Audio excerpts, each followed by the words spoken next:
तो जी आज हम लोग एपिसोड पढ़ेंगे 28। मेरी आई तेरी तो के भाई में दिया जा। हाँ हाँ हाँ, क्या मजाक चला यहाँ। इबादत जो गुस्से में थी उसकी निकाह वाली बात पर कहकर गाते हैं मेरा याद को झुकने पर मजबूर कर गई।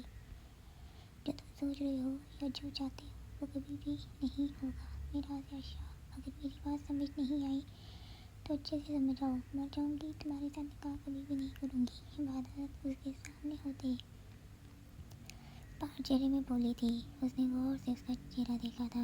वो अपने हाथ बांधे खड़ा हुआ था। क्या वजह है कि तुम मेरे साथ निकाह नहीं कर सकती? कोई ऐसी वजह बताओ जिससे मैं अपना इरादा बदल दूँ। मेरा ज़्यादा को उसका ऐसे निकाह से इनकार करना अच्छा नहीं लगा था। मैं तुम्हें इस काबिल भी नहीं समझती कि मैं तुमसे कुछ शेयर करूँ। आई होप तुम्हें तुम्हारे सवाल का जवाब मिल गया होगा। इबादत लाल आंखों से कहते रूम की तरफ गई थी और फर्श से रूम का डोर बंद किया था। मेरा ज़्यादा के गुस्से से माथे पर बल पड़े। ठीक है मिस इबादत, अगर आपका यही फैसला है तो मेरी बात में कान खोल कर सुन लें। वो डोर के करीब आया था और ऊंची आवाज़ में बोलना शुरू हुआ। इबादत जो डोर के उस पार मौजूद थी मुतवज्जो हुई थी। जब तक आप निकाह नहीं करेंगी आप यहाँ से चाह कर भी घर नहीं जा सकेंगी, फिर चाहे कुछ भी हो जाए। आज की पहली रात मेरे साथ ऐसे मुबारक हो। वो जब बातें बोलते उसके बदन में आग लगा गया था। वो गुस्से से भरी डोर को खोल उसके सामने उठी। जो करना है शौक से करो, मुझे बिल्कुल भी फ़र्क नहीं पड़ता क्यों ना मैं मर जाऊँगी, निकाह तुमसे नहीं करूँगी। और अगर तुम्हें लगता है ना कि तुम्हारे सिर्फ धमकी देने से मैं डर जाऊँगी तो मिस्टर मेहराज यार, आप मुझे ठीक से जान नहीं पाए। मैंने अपनी ज़िंदगी में बहुत कुछ देखा है। अगर लगता है ना कि अपनी इज्जत को लेकर मैं फ़िक्रमंद हो जाऊँगी या फिर मजबूर, वो गुस्से से लाल आंखों से आंसू अपने दिल में भरते जबाते साफ बोली, तो बहुत बड़ी गलत फहमी है आपकी। इस इबादत ने बहुत कुछ सुना है और देखा है, इसलिए ऐसी बातों की और रातों की मुझे आदत हो गई है। इबादत इसकी आवाज़ उसका दर्द बता रही थी। आंखों से भी मोती की तरह आंसू निकल गालों पर गए थे। मेरा ज़्यादा को उसका ऐसे दर्द देख अच्छा नहीं लगा था। वो दिल से जैसे तड़पा था। इबादत उल्टे कदम रूम में वापस गई थी। किससे शिकवा करूँ? वो दर्द को दिल में कैद करते अपनी किस्मत पर रोई थी। हामिद, हमें कुछ तो करना होगा। ऐसे कैसे हाथ में हाथ धरे बैठे रहेंगे? मैं रात इतना गिरा हुआ है, मुझे यकीन नहीं आ रहा है इसने एक बार भी ये सब करने से पहले हमारी इज्जत करना सोचा। दलाल का गुस्से से पारा हाई हुआ था। अकेले उसका कसूर नहीं है, मैं बता रही हूँ। वो इबादत को तो उसके साथ गई है। बोला मुझे तुम लोग बताओ कि जब वो अपनी दोस्त के साथ गई थी तो फिर अचानक से गायब, वो भी बाजार से कैसे हो गई? वो खुद अपने पैरों से चलकर उसके पास गई है। मर ही जाए ऐसी बेशर्म लड़की। बुशरा ने अपना जहर निकाला था। हामिद का बुरा हाल हुआ था। तलाल हामिद बुशरा को कोई जवाब देता कि मुस्तफ़ा शाह की आवाज़ सुन तलाल और हामिद दोनों उठ खड़े हुए थे। ये क्या हो रहा है? इबादत कहाँ है? ये से और कामिल क्या बोल रहे हैं कि इबादत को अगवा कर लिया है? इतना ही नहीं चाचू, आप लोग हमारे घर पुलिस कैसे भेज सकते हैं?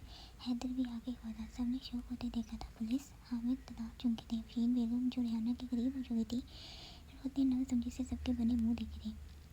वो एक नज़र अपनी बेटी को देख गई थी जिसका रो कर बुरा हाल हुआ पड़ा था। जैन ने भी एक नज़र प्रीति को देखा था जो कहा जाने वाले अंदाज में कूद रही थी। आंखें रोने से सूजी हुई थी। हाँ पुलिस और कामिल हमारे घर थे आए थे। एक भी बार न सोचा कि हमारी कितनी बदनामी होगी। अच्छा, अपनी बदनामी की पड़ी हुई है और जो आपके भाई की हरकत की वजह से हमारी बदनामी हुई उसका क्या? अयान जो उनके पीछे घर में दाखिल हुआ था गुस्से से चीखा। अयान तलाल की थार पर लब भीग गया। हामिद ये बच्चे क्या बोल रहे हैं? मुझे यकीन नहीं आ रहा। तुम बताओ, मुझे बोल दो कि मेराज ने ये नहीं किया। मुस्तफ़ा का दिल डरा था। वो एक बार फिर अपने भाइयों के सामने शर्मिंदा होना नहीं चाहते थे। भाई साहब माफ़ कीजिएगा मगर ये सच है। तलाल अपने गुस्से को दबाते धीमे अंदाज में बोले तो वो गिनने को हुए। भाई साहब, हामिद ने उनको थामा था। वो सोफे पर बिठाया था। शीन बेगम ने बेयकीनी से सबको देखा था। यहाँ को यकीन न आया था कि ये सच है। आप सब यहाँ? हाँ, कामिल और जैन जो घर के अंदर दाखिल हुए थे घर में पूरे खानदान को देख स्मार्ट लड़की में बोली। हामिद जिनका गुस्सा बढ़ गया था वो अपने भाई को छोड़ उनकी तरफ रुके थे। चटा इससे पहले क्या कुछ बोलता हामिद ने जोर से एक थप्पड़ रसीद दिया था। कामिल ने साफ तौर अपने बाप को देखा था। जैन ने बेशक सबने चाचू को देखा था जबकि लॉन्च में मौजूद हर किसी ने हैरानी में देखा था। तुम लोग कौन होते? पुलिस में लेके आने वाले? वो अपने पूछते कामिल की तरफ रुके थे। ये क्या कर रहे हो? हामिद इससे पहले कि वो एक थप्पड़ कामिल को लगाते अपनी बहन और उनके बिनोई अचानक से आगे हुए थे और कामल को पीछे गिरा। आपको नहीं पता आपा, इन दोनों के पर निकल आए हैं। ये दोनों खुद को हमसे बड़े समझने लग पड़े हैं। हिम्मत कैसे हुई? वो गुस्से से चीखे तो जाओ। कामल ने नजरें झुकाई थी। अब छोड़ो दो, छोड़ो बच्चों को। कासम साहब बोलते हामिद को लेते वापस इकरार और मुस्तफ़ा की तरफ गए थे। वो दोनों गुस्से से एक नज़र सबको देख ऊपर गए थे। भाई आप फिक्र नहीं करें, मैं मेराज से फ़ोन पर बात करता हूँ, उसको समझाता हूँ। हाँ, जो अंदर से टूट गए थे उनको हौसला देते उठे थे। मैं कभी भी उसको माफ़ नहीं करूँगा। मुस्तफ़ा शाह तो दर्द से रो पड़े थे। अपने बेटे की वजह से वो रोते बोले तो तलाल ने उनको गले लगाया था। पूरी रात गुजर गई थी। काले आसमान नी चादर फैली थी। सुबह की किरणें हर सू फैली थी। इबादत रोते रोते सो गई थी। अचानक से कुछ गिरने की आवाज़ सुन आँखें खुल गई।